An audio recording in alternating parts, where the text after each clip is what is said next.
గడిచిన దినంలో మనం నిర్గమకాండం 5వ అధ్యాయము 14వ వచనం వరకు ఉన్నటువంటి విషయాలను నేర్చుకోవటం జరిగింది. ఆహ్, మోషే, అహరోనులు వెళ్లి ఫరోతో చేసిన విన్నపానికి ప్రతిగా ఆయన స్పందించినటువంటి తీరు, భయానకమైనటువంటి సంకటావస్థలోనికి ఇశ్రాయేలును తీసుకొని వెళ్ళేటటువంటి నిర్ణయం ఆయన తీసుకోవటం జరిగింది అని మనం చూడటం జరిగింది. ఈ సమయమున మనం నిర్గమకాండం 5వ అధ్యాయము 15వ వచనం నుండి ఈ అధ్యాయానికి చివరి వచనం వరకు, అనగా 23వ వచనం వరకు ఉన్నటువంటి విషయాలను ధ్యానం చేద్దాం ప్రియులారా. నిర్గమకాండము 5వ అధ్యాయము 15వ వచనం నుండి మనం ముందు చదువుదాం. ఇందులో 3 విభాగాలున్నాయి. ఈ 15వ వచనం నుండి 23వ వచనం వరకు ఉన్నటువంటి 9 వచనాల్లో మనకు 3 విభాగాలు కనపడతాయి.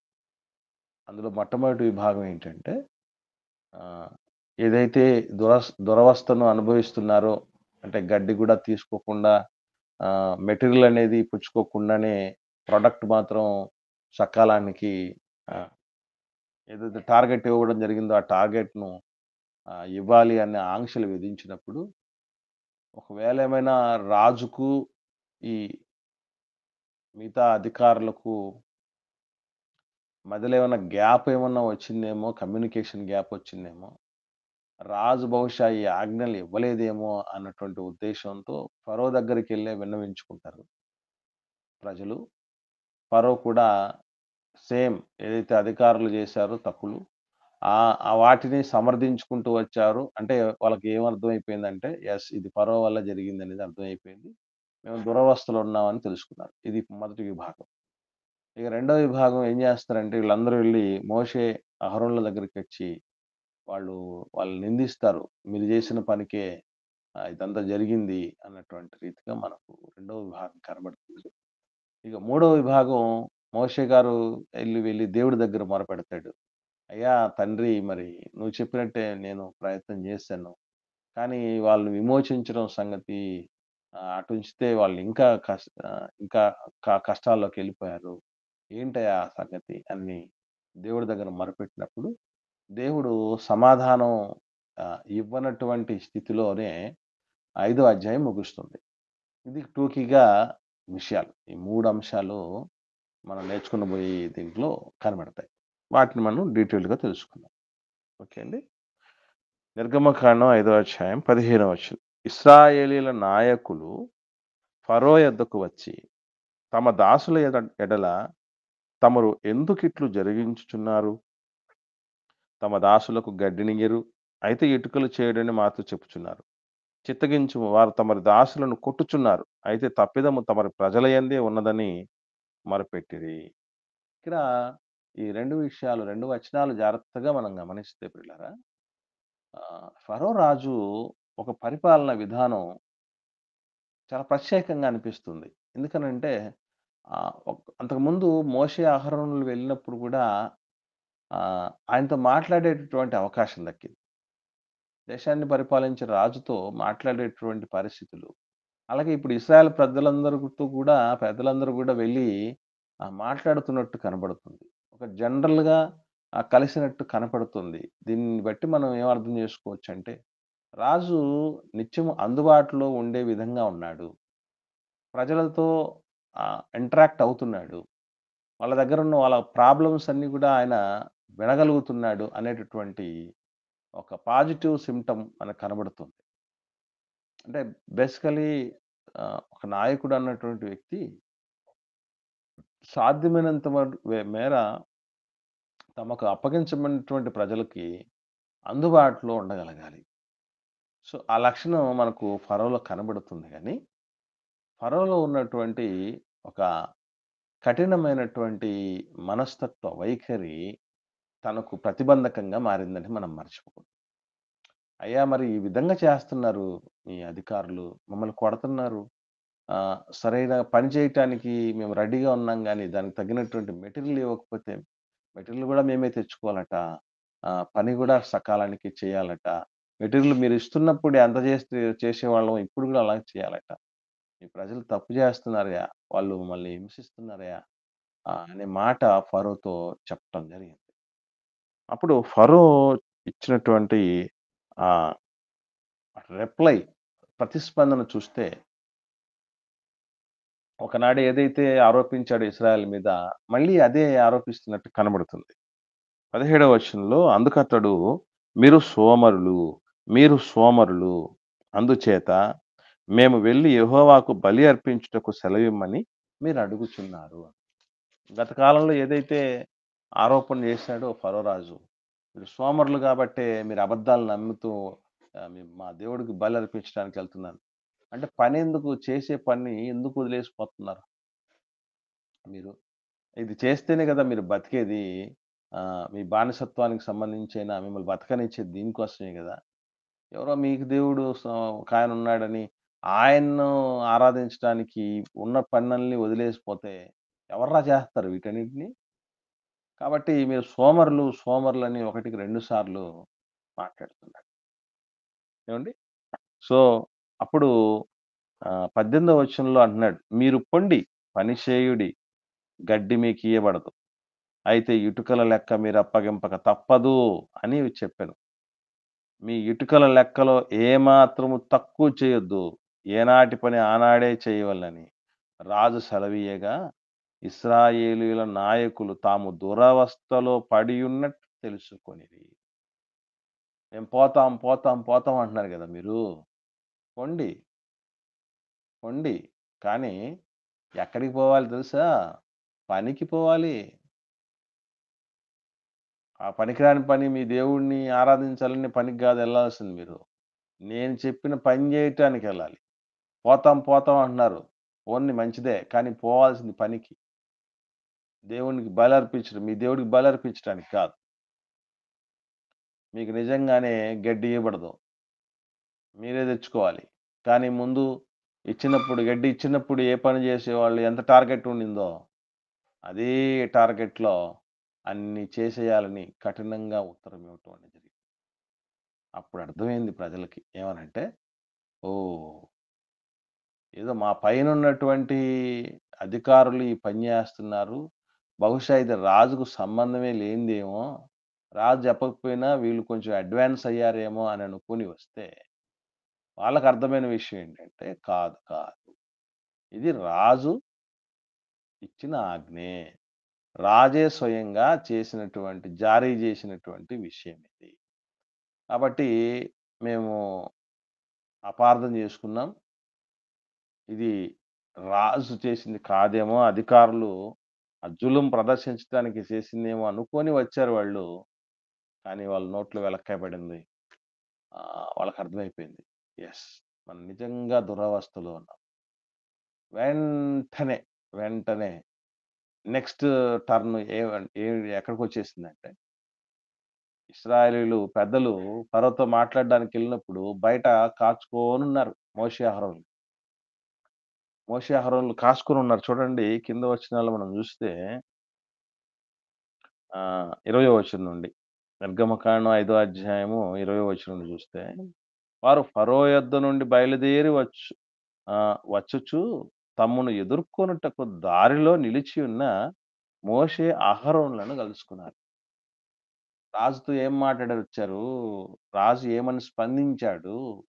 ఏమిటి అని విషయమంతా ఆతురతతో కనుక్కోటానికి మోషే గారు, అహరోన్ గారు వెయిట్ చేస్తున్నారు బయట. అలా వచ్చినప్పుడు వాళ్ళు కలిసి చూడండి పెద్దలు మాట్లాడే విధానం మీరు చూస్తే 21 వచనం. యెహోవా మిమ్ము చూచి న్యాయము తీర్చుగాక. ఫరో ఎదుటను, అతని దాసుల ఎదుటను మమ్మును అసహ్యులనుగా చేసి, మమ్మును చంపుటకై వారి చేతికి ఖడ్గమిచ్చితిరని వారితో అనగా. చూడండి ఏమంటున్నారు? మమ్మల్ని అసహ్యులుగా చేశారు. ఫరో దాసుల ఎదుట అసహ్యులుగా చేశారు మీరు. మమ్మల్ని చంపటానికి వాళ్ళ చేతికి మీరు కత్తిచ్చారు. అంటే మా మీదికి వాళ్ళ కత్తి ఈ విధంగా లేయటానికి మీరేనయ్యా కారణం. మీరెళ్లి మాట్లాడారు. మాట్లాడిన తర్వాతనే ఈ దురవస్థలకు మేమొచ్చాం అని చెప్పి వీళ్ళు ఆహ్, యెహోవా మీకు న్యాయం తీరుస్తును గాక అనే మాట పలకడం జరిగింది. ఏవండీ ఈ పదం ఎప్పుడు పలుకుతారో తెలుసా అండి? ఎందుకు పలుకుతారో తెలుసా? యెహోవా మిమ్మును చూచి న్యాయము తీర్చును గాక. ఎందుకు పలుకుతారు అన్నటువంటిది ఎవరికైనా ఐడియా ఉందా? ఎప్పుడు పలుకుతారనేది ఉంది. ఎందుకంటే ఒక అన్యాయం జరిగింది ఒకరి వల్ల అన్నప్పుడు దేవుడే దేవుడంటూ ఒకాయనున్నాడు. ఆయన జూస్తూ ఉంటాడు. ఆయన వదిలిపెట్టడు. ఆయన న్యాయం తీరుస్తాడు అనని మనం చెప్తాం. ఓకేనా? కానీ అది ఎందుకు అలాంటి పదం వాడతాం? డైరెక్ట్‌గా దేవుడు మిమ్మల్ని శిక్షిస్తాడని జెప్పొచ్చు గదా! మమ్మల్ని ఇన్ని లక్షల మందిని ఇన్ని కష్టాల పాలు జేశారు. మీరేం బాగుపడతార్రా? పోతార్రా మీరు. నాశనమైపోతారని దుమ్మెత్తిపోయొచ్చు గదా! ఇశ్రాయేల్ పెద్దలు. ఆ పెద్దలతో పోల్చినప్పుడు వీళ్ళు చిన్నోళ్ళేనండి.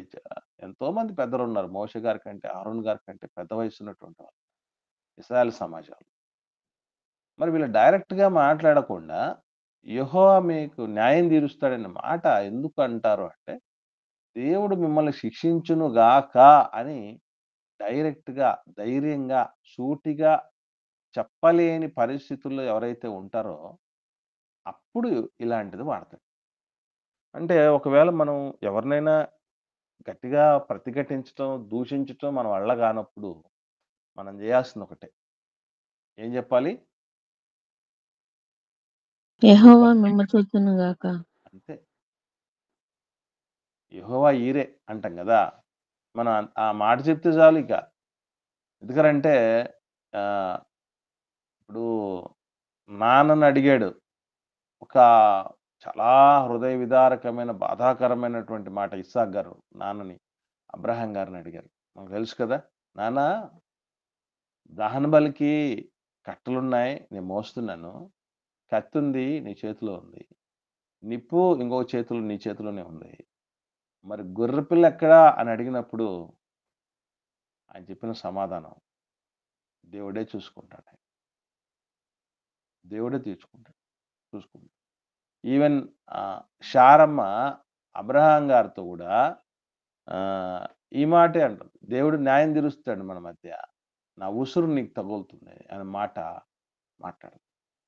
సో, ఏది ఇంకా అంతకు మించి ముందుకు సాగకుండా ఆహ్, దేవుడికి అప్పగించటానికి సంబంధించి డైరెక్ట్‌గా దూషించటానికి సాహసించనటువంటి పరిస్థితిలో ఉన్నప్పుడు, దేవుడే మన మధ్య న్యాయం తీరుస్తాడు అనేటువంటి పరిస్థితికి వెళ్ళిపోవటం ఇంకా ఈ ఉత్తమమైనటువంటి పని. అది పెద్దలు గదండీ వాళ్ళు. ఎంతైనా పెద్దలు. మిగతా దుందుడుకు స్వభావాల తాలూకు లక్షణాలు గావచ్చు, ఆహ్, వాళ్ళకు మోస్ట్‌లీ ఉండవు. ఊరికే అవుతారా పెద్దలు చెప్పండి. మన మనం ఎన్నో సందర్భాల్లో నేను గూడా ఎన్నో సందర్భాల్లో ఏం జేశానంటేనండి చిన్నప్పుడు ఇంకా స్టార్టింగ్ స్టేజ్‌లో నేను 20 ఇయర్స్ స్టార్టింగ్ అప్పుడే ఆహ్, సేవలోనికి, పరిచర్యలోనికి, సంఘం సహవాసంలోనికి, రక్షణలోనికి రావటం అప్పుడు నాకు కొంచెం తెలిస్తే మిడిసిపడేటువంటి పరిస్థితి ఉండేది. పెద్దలకు ఇంత వయసొచ్చింది మీకు, మీకేమైనా తెలివితేటలు లేవు, పాడులేవు అనేటువంటి మనస్తత్వం ఉండేది. తర్వాత నేను పెద్దవాడిని బాధ్యతలోకి వచ్చే సమయానికి నెమ్మదొచ్చేసింది. అంత సులభంగా మాట తూలటము, అలాగే వెంటనే అప్పటికప్పుడు ఒక వ్యక్తి విషయంలో ఒక నిర్ణయానికొచ్చేయటం. ఇవన్నీ నేను చేయలేదు. కారణం ఏంటంటే, ఆ పెద్దరికం తాలూకు ఆ నెమ్మదత్వం. అన్నీ ఉన్న ఆకు ఎలా ఉంటదని జెప్తారండి లోకంలో? అణిగిమణిగి ఉంచును. అన్నీ ఉన్న ఆకు అణిగిమణిగి ఉంటదట. ఏమీ లేని ఆకు ఎగిరెగిరి పడతదట. కాబట్టి అన్నీ రావాలి. అన్నీ ఇప్పుడు ఆకు మీ ఆకు మీద స్వీట్ పెట్టి, అన్నమేసి, కూరేసి, నీళ్ళ గ్లాస్ పెట్టి ఇన్ని జేస్తే అప్పుడు ఆకు నిలబడతది గదా! ఏమీ లేనప్పుడు అది ఎగిరిపోద్ది. విలువ లేనటువంటి పరిస్థితి ఉంటది. అంటే పెద్దరికం ఏం జేయాలంటే మనం పెద్దోళ్ళం అవుతున్నామనంటే నెమ్మదించటం, నిమ్మలించటం, ఆచితూచి వ్యవహరించటం, అన్నీ అదుపులో అంత సులభంగా టక్కుమని అనేయటం ఇవన్నీ మనం చేయకూడని పనులు. ఆ పెద్దోళ్ళ దగ్గర నుంచి మనం నేర్చుకోవాల్సింది అదే. ఏమండి? కొంతమందుంటారు ఇంట్లోండి పెద్దలు. మీరు గమనిస్తే లోకంలో కూడా ఒక సామెతుంది. ఊరికే ఉన్నోడికి ఊరంతా సరిపోదట. విన్నారా? ఊరికే ఉన్నోళ్ళకి ఊరంతా సరిపోదట. అట్లాగా ఇంట్లో ముసలోళ్ళు చూడండి పెద్దవాళ్ళు చాలా సైలెంట్‌గా ఉంటారండి. మనలాగా గలగల మాట్లాడరు. వేగంగా స్పందించరు. మనం అనుకుంటాం వాళ్ళకేదో వయసయిపోయిందని. కాదు. వాళ్ళకి అనుభవం ఎక్కువైంది. అందుకే ఏం చేస్తూ ఉంటారంటే అన్నీ జాగ్రత్తగా గమనిస్తూ ఉంటారు. మనందరికంటే ఎక్కువగా గమనించేది మన ఇంట్లో ఉన్నటువంటి ముసలోళ్ళే. ఉంటే ఒకవేళ వాళ్ళన్నీ గమనించుకుంటూ ఉంటారు. ఒకానొక సమయంలో వాళ్ళు నోరు తెరుస్తారు. అంతే తప్ప ఎప్పుడు పడితే అప్పుడు వాళ్ళు మాట్లాడరు. పెద్దరికానికి ఉన్నటువంటి విలువండి అది. అంటే మనం చాలా మందికి వయసు పెరిగే కొద్దీ ఏమైపోతదండి? వయసు పెరిగే కొద్దీ ఏమవుద్ది చాలా మందికి? జ్ఞాపక శక్తి తగ్గుతాదండి. జ్ఞాపకశక్తి తగ్గుతుంది. ఇంకా? నెమ్మదొచ్చేస్తుందండి. తొందరపాటు నెమ్మది. ఓకే అమ్మా. తొందరపాటు తగ్గుతుంది. ఈ పాజిటివ్ ఓపిక కోణమేనమ్మా? ఓపిక నెగెటివ్ కోణంలో గూడా తగ్గిపోతుంది. ఉంటారా? అమ్మా? నెగెటివ్‌గా గూడా ఉంటారు. పిల్లల నె మనస్తత్వానికొచ్చేస్తారు. ఆ! అందులో ముఖ్యంగా ఏముంటదంటే చాదస్తం అంటారు చూసారా? వయసు అవును. ఎక్కువైపోతుంది. చాదస్తం ఎక్కువైంది అని మాట్లాడుతుంది. అంటే ఆ పెద్దరికం ఏం చేస్తదంటేనండి అది దాన్ని ఖచ్చితత్వం అంటారు దాన్ని. ఆ ఖచ్చితత్వమే మనకి ఎలా కనపడుతుందంటే చాదస్తం అని అనిపిస్తది. ఆ స్ట్రిక్ట్‌గా ఉండేటటువంటి ఆ మెయింటెనెన్స్ చాదస్తంలాగా అనిపిస్తది. కాకపోతే వాళ్ళు చాదస్తం చేసి ఆ టైంలో ఏం సాధించుకుంటారండి? వాళ్ళకి తెలీదా ఆ మాత్రం? కాబట్టి ఈ పెద్దలొచ్చి చాలా మంచి విషయాలు చెప్తూ మోషే, అహరోనులతో వాళ్ళు మమ్మల్ని చంపేయటానికి వాళ్ళ చేతికి ఖడ్గమే ఇచ్చేసారయ్యా మీరు.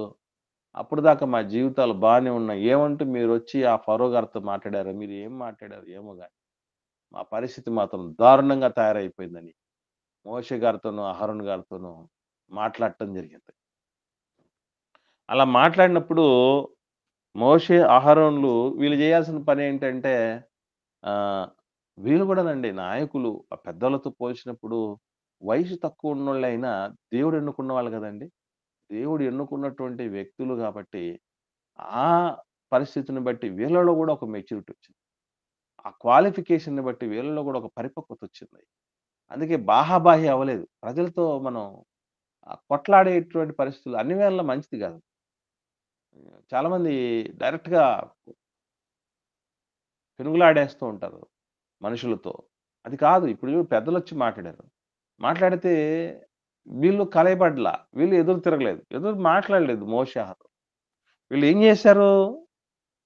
డైరెక్ట్‌గా 22, 23 వచనాల్లో మనం జూస్తే నిర్గమకాండం 5 అధ్యాయం 22, 23 వచనాల్లో మోషే యెహోవా యొద్దకు తిరిగి వెళ్లి, ప్రభువా! నీవెలా ఈ ప్రజలకు కీడు చేసితివి? నన్నెలా పంపితివి? ఏవండీ మీరు జూస్తేనే చాలా ఆశ్చర్యం అనిపిస్తదండి. దేవుడితో ఏంటి? ఒక మనిషి ఏంటి? ఇలా మాట్లాడటం ఏంటి? అందుకేనండి ఈ ఈ ఈ డేర్‌నెస్‌ని బట్టి మోషే గారి కోసం దేవుడు పలికించిన ఒక అద్భుతమైన మాట తెలుసండి? ఒకసారి చూద్దాం. ద్వితీయోపదేశకాండంలో ద్వితీయోపదేశకాండంలో మోషే గారు దగ్గర నుంచి మోషే గారి కోసం చెప్పినటువంటి మాట. చివరి అధ్యాయం. చివరి వచనం చదవండి.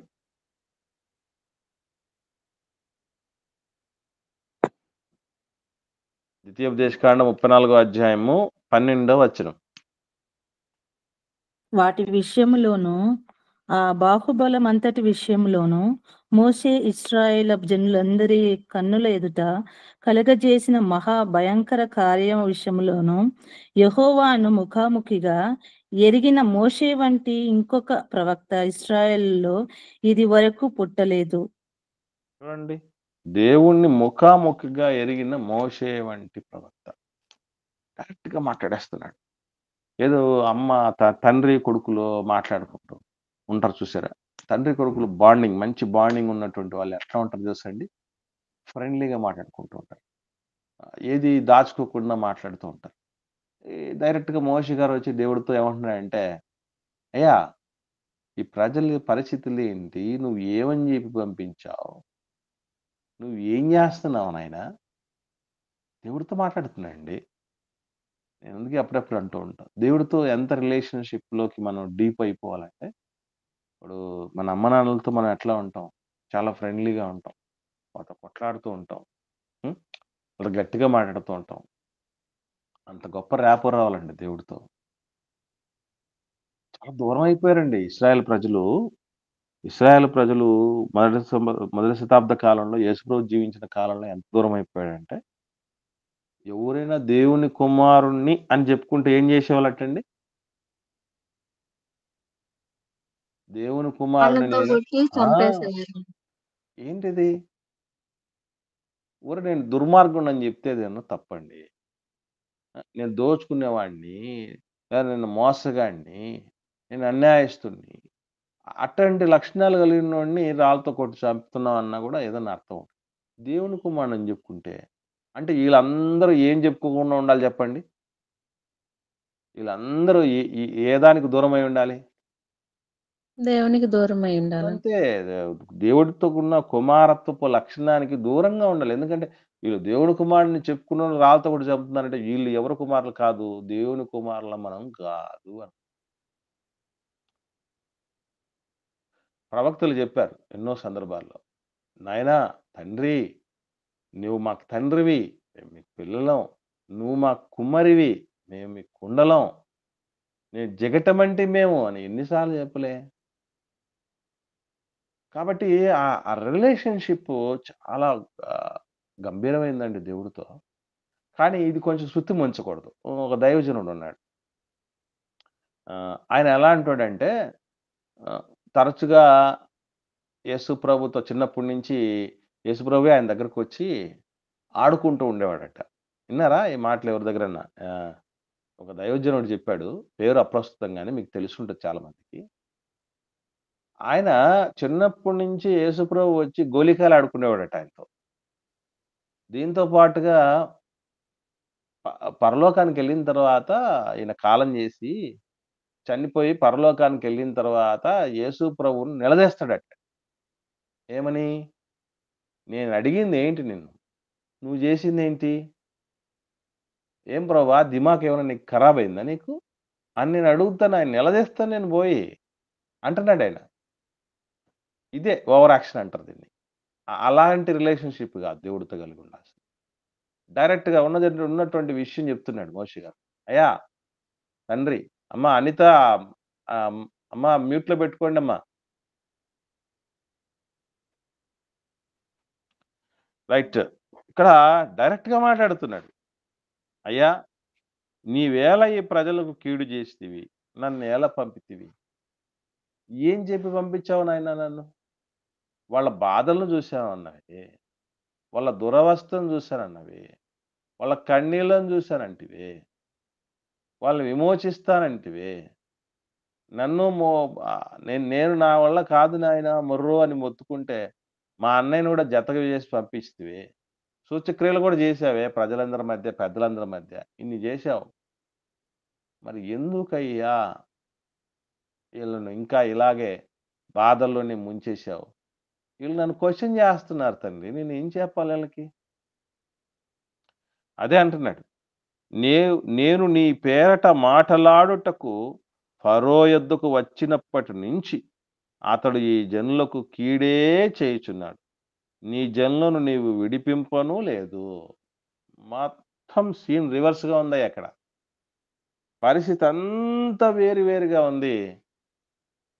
నువ్వేమో ఫరో దగ్గరికెళ్ళు ఫస్ట్ స్టార్టింగ్‌లో అయితే ఆహ్, దేవుడు గూడా చాలా స్పష్టంగా చెప్పాడండి. ఇప్పుడు ఎక్కడ వస్తదంటేనండి భక్తుడికి, భగవంతునికి మధ్య ఒక గ్యాప్ ఎప్పుడొస్తదంటేనండి స్పష్టంగా దేవుడి ఆదేశాలు విన్నప్పుడొస్తది. దేవుడు వెంటనే ఫరో వినేస్తాడు, పంపించేస్తాడని చెప్పాడా? చెప్పాడండి? లేదండి. ముందేం చదువుకున్నాం మనం? అయ్యా! ఫరో మిమ్మల్ని పోనీయడు. ఫరో మిమ్మల్ని అంత సులభంగా వెళ్ళనివ్వడు. ఎన్నో అద్భుతాలు చేయాలి వాడి మధ్య ఎన్నో సూచకులు 10 రకాల తెగుళ్ళు రావాలి. ఆ తర్వాత కదా వాడికి బుద్ధొచ్చేది. అని దేవుడు ఎప్పుడో చెప్పాడు. కానీ ఇప్పుడు డాక్టర్ గారి దగ్గరికి వెళ్ళినప్పుడు కూడా మనం ఒక రోగం వచ్చిందని పోయినప్పుడు వెంటనే ఫస్ట్ డాక్టర్ గారు చెప్పే మాట ఏంటంటే, అమ్మ ఇది ఈ ఈ సీరియస్‌నెస్‌లో ఉంది. ఇంత సివియర్‌గా ఉంది. ఈ స్టేజ్‌లో ఉంది. దీనికి చాలా టైం పడుతుంది. తొందర పడకూడదు. జాగ్రత్తగా మెడిసిన్ తీసుకోవాలి. ఈ జాగ్రత్తలు పాటించాలి. అని ముందే చెప్పుంటాడు. కానీ వారం తిరక్కముందే మళ్ళీ డాక్టర్ దగ్గరికెళ్ళిపోతాం. అంటే మన ఉద్దేశంలో ఎప్పటిలోపు తగ్గిపోవాలి ఇదంతా?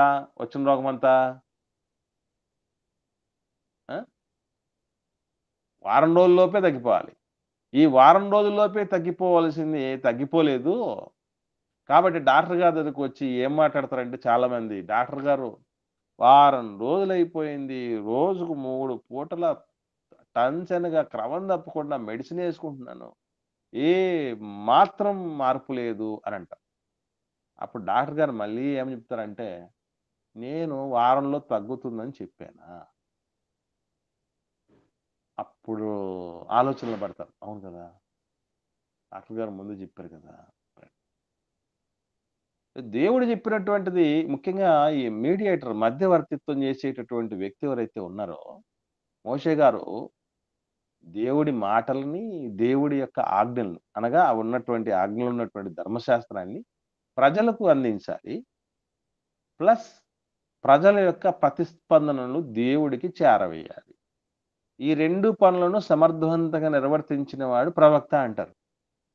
ఆ ప్రవక్త పని చేసేటప్పుడు జాగ్రత్తగా దేవుడితో ముఖ్యంగా దేవుడితో డీల్ చేసేటప్పుడు కావచ్చు, మానవులతో డీల్ చేసేటప్పుడు కావచ్చు, చాలా జాగ్రత్తగా డీల్ చేయాలి. ఎందుకనంటే దేవుడితో జాగ్రత్తగా డీల్ చేయడం తప్పితే ఆయన ముందే రోషగాడు. ఆయన ముందే ఖచ్చితత్వం కలిగినటువంటి చాలా స్ట్రిక్ట్ దేవుడు గదా! ఏవండీ? నియమాల దేవుడు, నీతి కలిగిన దేవుడని పేరు మన దేవుడికి. మరి అటువంటి ఆయన దగ్గర జాగ్రత్తగా ఉండకపోతే ఆయన కోప్పడతాడు. ఇక్కడ ప్రజలు చూస్తే ఒకరు గాదు, ఇద్దరు గాదు, లక్షల మంది విస్తరించిపోయారు. వీళ్ళ దగ్గర చిన్న తేడా జరిగితే గట్టిగా వాళ్ళందరూ కలిసి ఒక్కసారిగా 1, 2, 3 అని గట్టిగా అరిస్తే చచ్చిపోతారు. అరుపులకు చచ్చిపోతారు. ఎవరో సినిమాలో డైలాగ్ చెప్తారు, "నేను అడిచి చచ్చిపోతావు" అని. అది నిజం గాదు గానీ, ఇశ్రాయేలీయులందరూ అన్ని లక్షల మంది వచ్చినటువంటి వాళ్ళు ఆహ్, ఈ ఒక్కసారిగా ఉమ్మేసినా గూడా నిలబడరు వాళ్ళు. ఎంతసేపు ఉంటారండి వాళ్ళు అన్ని లక్షల మధ్య. మోసాహారంలు. ఏ చిన్న తేడా జరిగినా గూడా సమస్యే. అంటే ముందు నుయ్యి, వెనక గొయ్యి లాంటి పరిస్థితనమాట ప్రవక్తది. అదే మాట అడగడం జరిగింది. అయ్యా నువ్వేమో చెప్పావు బానే ఉంది. ఆ రోజు నుంచి కీడే తప్ప వేరేదేమి జేయట్ల ఫరో. ఇంకా వాళ్ళకు ఇబ్బందులయిపోయాయి. నువ్వు విడిపించను గూడా విడిపించవు అని అడిగాడు. అందుకే మీరు గమనించండి. దేవుడు ఏం జేస్తాడంటేనండి, సాయం అందిస్తాడు. చేయూతనిస్తాడు. విమోచిస్తాడు. అన్నీ జేస్తాడు. కానీ ఏం జరుగుతుంది? ఆయన గురించి మనం ఏం దెలుసుకోవాలంటే, ఒక టైమ్ ఉంటుంది. దాన్నే పేతురు గారంటారు. ఏమని? 5వ అధ్యాయం పేతురు గారు రాస్తున్న మొదటి పత్రికలో 5వ అధ్యాయంలో ఒక మాట చెప్తాడు చూద్దాం. పేతురు గారు రాసిన మొదటి పత్రిక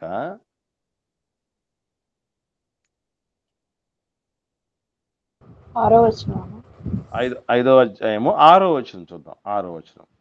దేవుడు తగిన సమయమందు మిమ్మల్ని హెచ్చించినట్లు ఆయన బలిష్టమైన చేతి క్రింద దీన మనస్కులై ఉండండి. అంటే చూడండి, ఒక టైమ్ వస్తదట. ఆ టైమ్ వచ్చేంత వరకు అంటే ఈ చిత్రం ఏంటంటే మనకు తెలియని విషయం ఏంటంటేనండి, ఆ టైము మనం ఫిక్స్ అయిపోతాం. ఈ టైం ఏమో దేవుడు విమోచించింది. మనకు తెలీదండి. ఏది ఏ టైంలో మనకు మంచి పరిణామమో, ఏది చెడ్డ పరిణామం అని తెలీదు. ఇయన్నీ గాకుండా ఒక్కదానికి ఫిక్స్ అయిపోతే బావుండు. ఏంటది అంటే, దేవుడు అన్నింటిని గూడా ఎలా అంటే, తన సంకల్పం చొప్పున పిలువబడినటువంటి వారికి మేలు గలుగుటకై సమస్తము సమకూడి జరుగుచున్నవి. మేలు ఆఖరిలో జరిగేది మర్చిపోకండి. మేలు ఆఖరిలో జరిగేది. ఈ మధ్యలో సమకూడి జరిగే వాటిల్లో మేలు ఉండొచ్చు, ఉండకపోవచ్చు. అర్థమవుతుందా మీకు? తేడా అర్థమవుతుందండి? ఆఖరిలో మేలు జరుగుతుంది. చివ్వరిలో మేలు జరుగుతుంది. కానీ ఈ మధ్యలో జరుగుతున్నటువంటి పరిణామాల్లో మేలు నువ్వు చవి చూడొచ్చు, చూడకపోవచ్చు. అన్ని కష్టాలే ఉండొచ్చు. అలాగని అన్ని కష్టాలు లేకుండా అడపాదడపా మేలుడు జరగచ్చు. ఆఖరికి మేలు జరుగుతుంది అనేది మర్చిపోకూడదు. ఇది చాలా మందికి తెలీదు. ఏమండి? కాబట్టి what is good, what is bad అనేది ఇంగ్లీష్‌లో ఒక లెసన్ ఉండేది. దేన్ని మంచిది, ఏది చెడ్డది అని అనుకోనేటువంటి పరిస్థితులు మనిషికి చాలా తెలీదండి. నిజంగా ఆ స్టోరీ చాలా బాగా చెప్తది. ఒకసారి ఒక వ్యక్తి ఉన్నాడు. మీకు అది తెలుసో తెలీదో. ఇప్పుడు చాలా కరెక్ట్‌గా రైట్ టైమ్ ఇది మనం తెలుసుకోవటానికి. ఒక వ్యక్తికి పొలం దున్నటానికి వన్స్ అపాన్ ఎ టైము గుర్రాలు వాడేవాళ్ళు. గుర్రాలు. ఆ గుర్రాలు 2 గుర్రాలున్నాయి ఆయనకి. ఒక పొలం ఉంది. 2 గుర్రాలున్నాయి. ఒక కొడుకున్నాడు. ఒకానొక సమయంలో ఆ గుర్రాలు ఏం చేస్తాయంటే యజమాని ప్రమేయం లేకుండానే పారిపోతాయి. పారిపోగానే ప్రజలందరూ ఏమనుకుంటారంటే, అయ్యయ్యయ్యో! ఎంత దురదృష్టవంతుడు ఇతను. తీసుకొచ్చిన కొన్ని రోజులకే ఆ గుర్రాలు అతన్ని వదిలిపెట్టేసి వెళ్ళిపోయాయి. అయ్యో! ఎంత కీడు జరిగింది, ఎంత నష్టం జరిగింది, ఎంత చెడు జరిగింది అని అనుకుంటారు జనాలు. కొన్ని రోజులకి మళ్ళీ ఆ 2 గుర్రాలు పోయి 4 గుర్రాలు వెనక్కొస్తాయి. 2 పోయి 4 వచ్చేస్తాయి వెనక్కి. వెనక్కొచ్చినప్పుడు ప్రజలు అప్పుడు అనుకుంటారు, ఆహా! ఇతనెంత అదృష్టవంతుడు. ఇతనికి 2 పోయి 4 గుర్రాలొచ్చేసాయి అని అనుకుంటారు. ఈ 4 గుర్రాల్లో ఒక దాని మీద కొడుకు సవారీ చేయాలన్నటువంటి ఉద్దేశంతో ఒక గుర్రాన్ని ఎక్కి సవారీ చేయాలని ఆలోచన చేసినప్పుడు అతను దాన్ని కంట్రోల్ చేయలేక ఆ గుర్రం కాళ్ళ కిందే తొక్కబడి అతను కాళ్ళు 2 పోతాయి. కొడుకు కాళ్ళు 2 పోతాయి. అరెరే! ఎంత దురదృష్టవంతుడు. ఈ 2 గుర్రాలు పోయి 4 గుర్రాలు తిరిగి వచ్చాయన్న సంతోషం ఉండగానే కొడుకు ఆ గుర్రాల్లో ఒక గుర్రం దెబ్బకు కాలు పోగొట్టుకున్నాడే. ఎంత దురదృష్టవంతుడు. ఎంత చెడు జరిగింది ఇతనికి అని అనుకుంటారు వాళ్ళ నాన్న. కాలు పోగొట్టుకున్నటువంటి కొడుకు నాన్న. ఈలోపు ఏం జరుగుతుందంటే ఇప్పుడు కొడుకు కాలు 2 పోయాయి కాబట్టి బెడ్ రిడెన్‌లో ఉన్నాడు. ఈలోపు లోకమంతా చాటింపొచ్చింది. ఏం జరిగింది? దేశంలో యుద్ధం జరుగుతుంది. ఆ యుద్ధానికి 18 ఏళ్ళు నిండిన ప్రతి యువకుడిని తీసుకురమ్మని చెప్పారు. రాజుగారు. అనే చాటింపు జరగగానే ఈ అబ్బాయికి కాళ్ళు 2 పోయాయి గదా! కాళ్ళు 2 పోయాయి గాబట్టి ఇతన్ని వదిలిపెట్టేశారు. యుద్ధంలో 90% యవనస్తులు చచ్చిపోయారట. యుద్ధంలో ఎంతమందైతే యవనస్తులను తీసుకెళ్ళారు. ఎందుకంటే మనకు ముందు ట్రైనింగ్ లేదు గదా! వాళ్ళకి. ఏం తెలీదు ఎట్లా డీల్ జేయాలో ఏంటోని. కాబట్టి 90% యవనస్తులు చచ్చిపోయారు. ఇతను ఈ 2 కాళ్ళు పోగొట్టుకున్నటువంటి వ్యక్తి ఊర్లో ఉన్నటువంటి ప్రతి యవనస్తుడు చచ్చిపోయాడు. ఇతనొక్కడే కాళ్ళు పోవడాన్ని బట్టి సేఫ్ అయిపోయాడు. మళ్ళీ జనాలు అనుకున్నారట, అబ్బబ్బబ్బా! ఎంత భాగ్యవంతుడు వాళ్ళ కొడుకు అతను. నిజంగా అతనికే గనక కాలు ఉండుంటే ఆర్మీలో ఇప్పుడు యుద్ధంలో పోయి ప్రాణమే పోగొట్టుకునేవాడు. కాళ్ళు మాత్రమే పోగొట్టుకున్నాడు ఇప్పటికి. అనని మాట్లాడతారు. అంటే దీన్ని బట్టి మనం ఏం అర్థం చేసుకోవచ్చంటే, జీవితంలో జరుగుతున్న ప్రతి చెడుకే దారితీయదు. ప్రతి నష్టం నష్టానికే దారితీయదు. మర్చిపోకండి. అది మనం దీని ద్వారా నేర్చుకోవాల్సింది. దేవుడు గూడానండి ఇప్పుడు ఫరో పోనీయట్లేదు. పోనిస్తాడా? పోనీయడనేది దేవుడు ముందు చెప్పాడు. నంబర్ 1. వాగ్దానం చేసిన దేవుడు నమ్మదగినవాడు. ఆయన తగిన కాలంలో 100% చెప్పాడంటే చేస్తాడంతే. ఇది నాయకుడి డైలాగ్ గాదిది. దేవుడిది అనాదిగా నిరూపించుకుంటూ వస్తున్నటువంటిది. ఆయన సక్సెస్ గ్రాఫ్ 100కి 100% ఉన్నటువంటిది. కాకపోతే దేవుడేం చెప్తాడంటే కొంచెం టైం అనేది తీసుకుంటాడు. రైట్ టైంలో తగిన సమయం రైట్ టైంలో మనల్ని రైస్ చేస్తాడు దేవుడు. దానికి బెస్ట్ ఎగ్జాంపుల్ ఏంటో మనకు తెలుసు. యోసేపు గారు యోసేపు గారిని ఆ,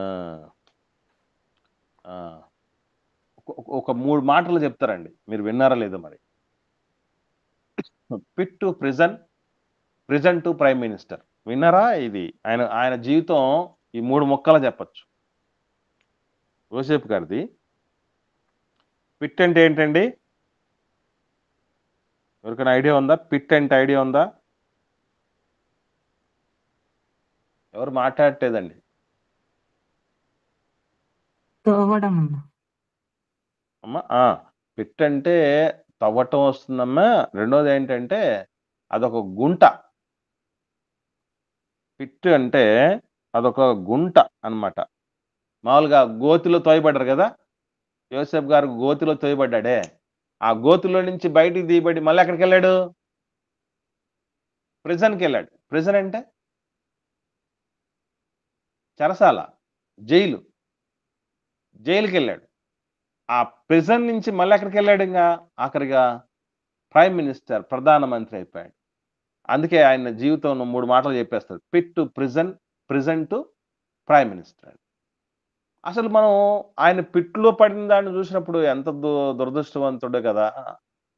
చిన్న వయసులోనే ఒక టీనేజర్గా ఉన్నప్పుడే అమ్మ నాన్నల ప్రేమను, తోబుట్టువుల అన్నయ్యల ప్రేమను, వీళ్ళందరినీ మిస్ అయిపోయాడు. ఆ స్టార్డమ్‌ని మిస్ అయిపోయాడు.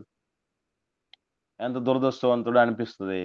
ఆ తర్వాత నుంచి సరే బాగుపడ్డాడులే, ఎట్లోకట్లా వేరే దేశానికి పోయినా గూడా ప్రశాంతంగా ఉన్నాడులే అనుకునే లోపే సంకెళ్ళు బాధించేంత వరకు గూడా ఆయన జైల్లో మగ్గిపోవాల్సొచ్చింది చెయ్యని నేరానికి. మళ్ళీ ఆ తర్వాత గదా దాదాపు 13 సంవత్సరాల సంకటం అండి ఆయనకి.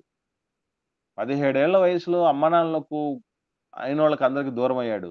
13 సంవత్సరాలు నలిగిపోయాడండి యోసేపు. ఆ తర్వాత కదా ప్రైమ్ మినిస్టర్ అయిందాయన. కాబట్టి పిట్టుని చూసుకొని ఇంతే జీవితం అనుకోకూడదు. ఆ ప్రిజన్‌ని చూసుకొని, ఆ జైలుని చూసుకొని ఇంతే జీవితం అనుకోకూడదు. దేవుడి చేతిలో పడితే ఎప్పటికైనా ఫలించడి కొమ్మగానే ఉంటాం. అంటే ప్రస్తుత కాలానికి దేవుడు ఎన్నో సార్లు చెప్తాడు. ఏమని అంటాడంటే, నాయనా మరి నేను మీకెప్పటికీ కష్టాలు రావు అనే మాట చెప్పలేదు దేవుడు. మనకెప్పుడైనా చెప్పాడండి? నీకే ఇరుకు రానివ్వను నేను. ఏ ఇబ్బంది రానివ్వను. ఏ బాధలు కలగనివ్వను నేను. నిన్ను హ్యాపీగా ఉంచేస్తాను జీవితకాలం. ఎప్పుడన్నా, ఎక్కడన్నా చెప్పినట్టు కనపడుద్దా మనకి? నెవర్. దానికి తోడు ఏమని చెప్తాడంటే, ఒక మాట చూద్దాం. స్ఫురణలో ఉన్నటువంటి సంఘపు దూతకు దేవుడు రాస్తూ చెప్పినటువంటి మాట చాలా ఆశ్చర్యం కలిగిస్తుంది. అది మనం గుర్తుపెట్టుకోవాలి ఎప్పటికి. 2వ అధ్యాయం ప్రకటన గ్రంథం 10వ వచనం చూద్దాం చివరిగా. ప్రకటన గ్రంథం 2వ అధ్యాయము 10వ వచనం. ఇదిగో మీరు శోధింపబడినట్లు అపవాది మీలో కొందరిని చెరలో వేయింపబోచున్నాడు. 10 దినములు శ్రమ కలుగును, మరణము వరకు నమ్మకముగా ఉండుము, నేను నీకు జీవ కిరీటం ఇచ్చేదను. ఇక్కడ మీరు గమనించండి, శోధించబడినట్లు అపవాది మీలో కొందరిని చెరలో వేయబడిపోతున్నాడు. ఇప్పుడు నేను అడుగుతున్న ప్రశ్న ఏంటంటే, అందరినా కొందరినా? అందరినా కొందరిని. మీకు విషయం తెలియాలి. మనకు అది తెలియాల్సిన సత్యం ఏంటంటే, శ్రమలు అందరికీ రావు. మళ్ళీ చెప్తున్నా, శ్రమలు అందరికీ రావు. శ్రమలు రావాలంటే దానికి కొన్ని క్వాలిఫికేషన్స్ ఉండాలండి. శ్రమలు రావడానికి కూడా క్వాలిఫికేషన్స్ ఉండాలి. మీకు అర్థం కావడానికి ఒక విషయాన్ని మీ ముందు పెడతాను. ఇప్పుడు యోబు గారికి అన్ని కష్టాలు ఎందుకు రావాలి? యోబు గారి స్నేహితుల్లో ఉన్నారు కదా!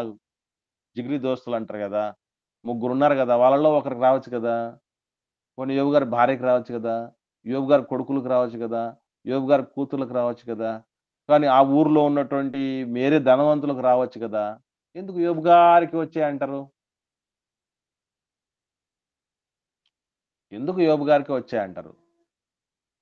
వారెవరు అంత నీతిగా నిలబడలేదని. అంతేనమ్మా. అంతే అక్క. Very good.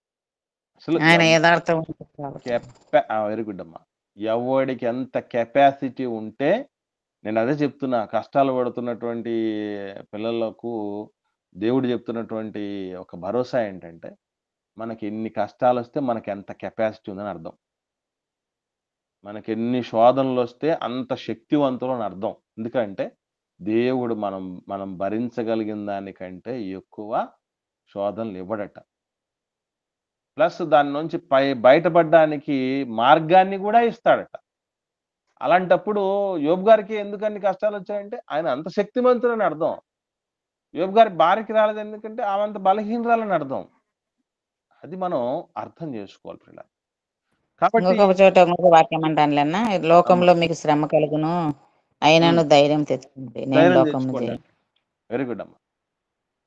లోకంలో మనకు శ్రమ కలుగుతుంది. ధైర్యం తెచ్చుకోవాలి అంటాడు. శ్రమ కలిగినప్పుడు ధైర్యం తెచ్చుకోవాలి. అంటే అందరికీ వచ్చేవి గాదు మర్చిపోకండి. ఇప్పుడు అందరిని చంపేసారా? ఒకసారి చిన్న విషయం చెప్తాను. మనకు ప్రారంభ శతాబ్దంలో క్రైస్తవం తెలుసు కదా! అందరిని చంపేసుంటే ఇప్పటిదాకా వచ్చేది క్రైస్తవం? చెప్పండి. రాదు కదా! ఖచ్చితంగా అంటే అందరికీ శ్రమలు రాలేదు. అందరూ ప్రాణం పోయేంత వరకు పరిస్థితి. ఒకవేళ శ్రమలొచ్చినా అప్పటిదాకా పోలేదు. ప్రాణం మాత్రం పోకుండా జాగ్రత్తగా దేవుడు కాపాడాడు. దేవుడు అదే చేస్తాడు. జాగ్రత్త. నువ్వు కష్టాలు పెడితే పెట్టావు. అన్ని దూరం చేస్తే చేసావు. ప్రాణం మాత్రం ముట్టొద్దు అంటాడే. కాబట్టి అదుంటే చాలండి. దేవుడిచ్చిన ప్రాణం ఒక్కటి జాగ్రత్తగా కాపాడుకుంటే చాలు అన్నీ రికవర్ అయిపోతాయి. అన్నీ రికవర్ అయిపోతాయి. అది తెలియాలి మనకి. దేవుడు చెప్తున్నాడు 10 దినాల శ్రమ అంటే 10 రోజులు మాత్రమే ఉంటదని గాదక్కడ. 10 అనేది సంపూర్ణం. జీవిత కాలంలో కొందరికి జీవితాంతం శ్రమలుంటాయి. కానీ నమ్మకం పోగొట్టుకోవద్దు. అంటే శ్రమలొచ్చినప్పుడు ఏం పోగొట్టుకుంటాం మనం? శ్రమలొస్తే ఇప్పుడు కష్టాలొచ్చాయండి. ఇశ్రాయేల్‌కి కష్టాలొచ్చాయి. ఏం పోయింది వాళ్ళకి? విశ్వాసం పోయిందన్న. దేవుడి మీద నమ్మకం పోయింది. మోషే గారి మీద నమ్మకం పోయింది. కాబట్టి కష్టాలొచ్చినప్పుడు మనం ఏం పోగొట్టుకోకుండా జాగ్రత్త పడాలంటే నమ్మకత్వం పోగొట్టుకోకూడదు. నువ్వు విడిచిపెట్టొద్దు నీ విశ్వాసాన్ని. అందుకే అన్నారు కొందరు పెద్దలు, శ్వాసనైన వదిలిపెట్టు గాని విశ్వాసాన్ని వదిలిపెట్టొద్దు. శ్వాసైనా వదిలిపెట్టొచ్చు గాని విశ్వాసాన్ని వదిలిపెట్టకూడదు. కాబట్టి అంత నిశ్చయత మనకు ఉండగలగాలి. కష్టం వచ్చినప్పుడు నమ్మకం కోల్పోవటం ఎవరికైనా జరిగే పని. మరి అలాంటప్పుడు దేవుని బిడ్డలకి, మిగతా వాళ్ళకి ఏంటి డిఫరెన్స్? ఇశ్రాయేల్‌లో అక్కడ జరిగింది పొరపాటు. వెంటనే జరిగిపోవాలి. ఇన్‌స్టంట్‌గా జరిగిపోవాలనుకుంటారు మనం చాలా మంది మీకు తెలుసో తెలీదో టీ చేసుకోవడం కంటే కాఫీ చేసుకోవడం ఇష్టపడతారు. ఎందుకో తెలుసా మీకు? అది ఇన్‌స్టంట్‌గా కలుపుకోవచ్చు కదన్న. టీకి చాలా కష్టం. చాలా టైం పడుతుంది. ఆకు బాగా మరగాలి. దాంట్లో మళ్ళీ పాలు పోయాలి. దాన్ని మళ్ళీ ఏం చేయాలి? వడగట్టాలి. అబ్బా! చాలా రిస్క్ అది. కాఫీ పరిస్థితి చూడండి. పాలు కాగితే చాలు. కాగిన పాలల్లో అందుకే బ్రూ కాఫీలకు ఏం పేరుందంటే ఇన్‌స్టంట్ బ్రూ కాఫీ అంటారు. దాని అర్థం ఏంటో తెలుసా అండి? అప్పటికప్పుడే అంటే జస్ట్ ఒక స్పూన్ నిండా ఆ కాఫీ పొడి తీసేసి వేడి వేడి పాలల్లో పోసి కలిపేస్తే అయిపోయింది. సింపుల్‌గా అయిపోతుంది. అందుకే కొంతమంది మనకు అంటే తొందరగా ఏదన్నా కావాలనుకున్నప్పుడు టీ చేయమంటారా? కాఫీ చేయమంటారా? అనగానే వెంటనే ఏం చెప్తారు? కాఫీ చేయండి అంటారు. కాఫీ చేసేయండి అంటారు. కాబట్టి మనకు తొందరగా అన్నీ అయిపోవాలి. అన్నీ క్లియర్‌గా అయిపోవాలి. ధన్ ధన్ ధన్ అన్న జర్నీ జరిగిపోవాలి. ఇది ఎట్లా అవుద్దండి? బావి తవ్వగానే ఏం పడవట? నీళ్లు పడవన్న. నీళ్ళు పడవట. బావి తవ్వగా నీళ్ళు పైసలు పెట్టేసుకొని బోరు కొట్టించేయొచ్చు, బావి తవ్వించొచ్చు. నీళ్ళు తొందరగా రావు. వెయిట్ చేయాలి. వెయిట్ చేయాలి. అదే మనకు లేనిది. మనకు లేనిదేంటంటే ఓపికే. కదా! నిగ్రహాలు లేవు మనుషులకు. అన్ని ఆగ్రహాలే ఉన్నాయి. ఆ నిగ్రహం చాలా ప్రాముఖ్యమైనది. మీరు కొంచెం నిగ్రహించండి. ఆయన బలిష్టమైన రెక్కల కింద దీన మనస్కులై ఉండండి. ఉండినప్పుడు ఎప్పుడు హెచ్చించాలో మనకంటే బాగా దేవుడికి తెలుసు. 10 దినాల శ్రమలు కలుగుతాయంటే 10 రోజులని కాదు ఇక్కడ. దీర్ఘకాలం శ్రమల్లో ఉంటారు. అయినా కూడా నమ్మకం కోల్పోకుండా నమ్మకంగా ఉంటే అప్పుడు జీవ కిరీటమే మన సొంతం అవుతుంది. ఆ యొక్క ఓపిక నశించినటువంటి పరిస్థితులు ఉంటున్నాయి. అటు ప్రజలకు, ఈ ప్రజలను బట్టి కొన్ని కొన్ని సందర్భాల్లో నాయకులు గూడా బలహీనపడతారు. అది బాధాకరమైన విషయం. ఇప్పుడు మోషే గారు బలవంతుడు గాబట్టే, అంత నమ్మకస్తుడు, సమర్థుడు గాబట్టే కదా దేవుడు ఎన్నుకుంది. కానీ అటువంటి మోషే గారు సైతం దేవుడి దగ్గరికొచ్చి, "అయ్యా! నువ్వు ఏం జెప్పావు? ఈళ్ళని ఏం పరిస్థితి చేశావు? ఆ ఫరో సంగతేంటి నాయనా? నాకేం అర్థం కాలేదని" తలపట్టుకున్నా అంటే కారణం ఏంటంటే ప్రజలను బట్టి. కొన్ని కొన్ని సందర్భాల్లో అందుకే జాగ్రత్తగుండాలి. ప్రజలు జాగ్రత్తగా ఉండాలి. నాయకులు జాగ్రత్తగా ఉండాలి. ఎవరు ఈ జాగ్రత్త తప్పినా గూడా అపార్థం దేవుడిని జేసుకోవటానికి అవకాశం. కాబట్టి జవాబు లేనటువంటి ఈ ప్రశ్నలతోనే 5వ అధ్యాయం ముగుస్తుంది. తర్వాత 6వ అధ్యాయంలో నుంచి దేవుడు జవాబులు చెప్పటం మొదలుపెట్టాడు. ఏంటి, ఏంటి పరిస్థితి అనేది, ఎలాగా అనేది తర్వాత విషయాల్లో మనం నేర్చుకునే ప్రయత్నం చేద్దాం. సో, ఇప్పటి వరకు 5వ అధ్యాయం అయిపోయేంత వరకు మీకెవరికైనా ఏమైనా సందేహాలుంటే దయచేసి అడగండి. ప్లస్ ఇంకొక విషయం ఏంటంటే 5వ అధ్యాయం మళ్ళీ ఒక్కసారి సమప్ చేయటం జరుగుతుంది. ముఖ్యమైన విషయాలు సమప్ చేసిన తర్వాత మనము మరలా 6వ అధ్యాయంలోనికి ఎంటర్ అవుదాం. ఎవరికైనా ఏమైనా సందేహాలుంటే దయచేసి అడగండి.